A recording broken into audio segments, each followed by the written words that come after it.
Next on our agenda, we have Ayana Robinson, who is a Pink alumna. Ayana will be giving us a speech, and here's Ayana's bio. Ayana Robinson is an 18-year-old Barbadian scholar with a passion for public speaking, advocacy, and philanthropy. She is a polyglot, as she studied Spanish and French in secondary school and researches linguistics in her free time. She is passionate about equality for all persons in society, especially women, girls, children, and other marginalized groups.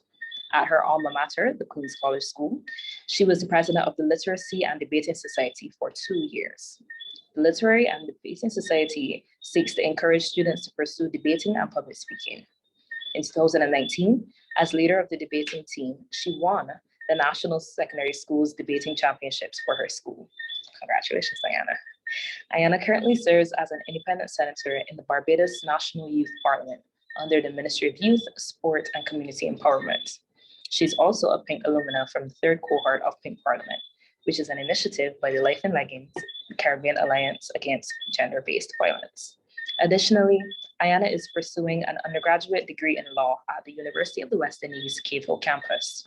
She recently was given the distinct privilege of being selected as a Young A 2022 Youth Delegate. Young A, as I'm calling it, which is hosted by Bridging the Gap Ventures, is the largest international festival for impact. So pay keen attention to Ayana's speech.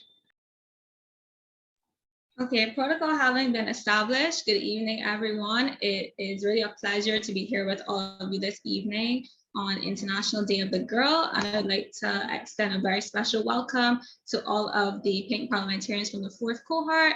You're in for such a wonderful experience, and I'm so excited for you. So this evening, I have the opportunity to speak on a topic that I'm very passionate about. So I hope that the speech is enjoyable for all of you. Well, you don't go and try and pick up a book. I hope you know your schoolwork, like you know them songs. I'm sure that as Barbadians, we have all heard these phrases from the elders within our family. This is not the case because our elders have an enduring passion for literature or a disdain for music. On the contrary, our elders recognize the immense power which education holds in our society. Indeed, UNESCO describes education as the most sustainable investment because of its ability to promote equality through opportunities. It is for this reason that at the dawn of our nationhood, against the backdrop of centuries of colonialism and oppression of the masses, Barbados decided to invest in education. The Right Excellent Errol Walton Barrow strongly believed that education should be free and accessible to all. This conviction has not departed from the hearts and minds of Barbadians, which is evidenced by our government's expenditure of over 16% of the GDP to facilitate the delivery of universal free education up to the tertiary level and the upkeep of our educational institutions. Over the years, Barbados' education system has been the source of much attention as we hope to reap the rewards of our investment.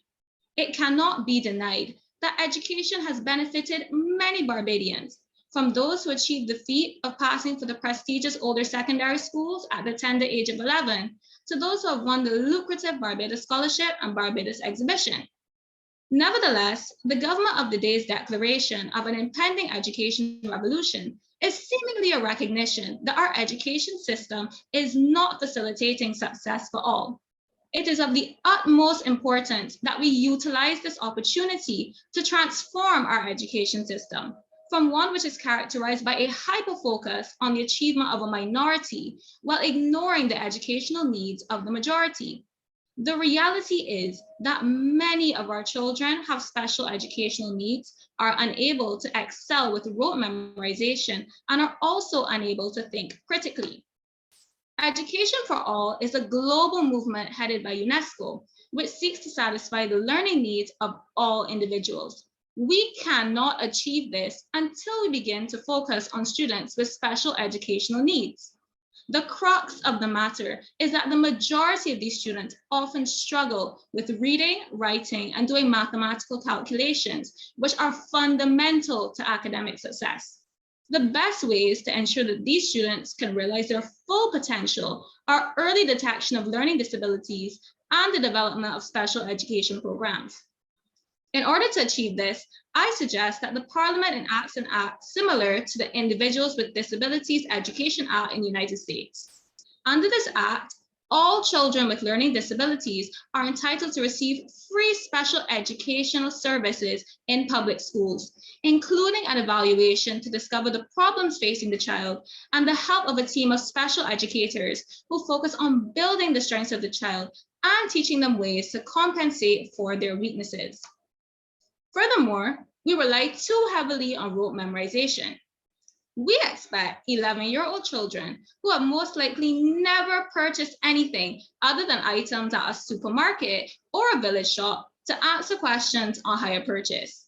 Realistically, the only way that the child can possibly answer a question is through rote memorization. However, the Amara-Berry system steps in to ameliorate this issue. Imagine if students were learning about loans, they would set up an invitation bank and another student would enter and undergo the process of acquiring a loan. Such processes would benefit students through a deeper understanding of the subject and greater social skills. To continue, we live in a society where children are expected to be seen and not heard. Yet, we put them in a classroom, expose them to a lecture, and wonder why they cannot apply critical thinking skills in an examination question. You cannot expect a child to comment in an essay if they are not encouraged to comment in real life. In order to achieve this, I propose implementation of the Paulo Freire system. Under this Brazilian system, children are encouraged to express their opinions on what they are taught and to engage in discussion.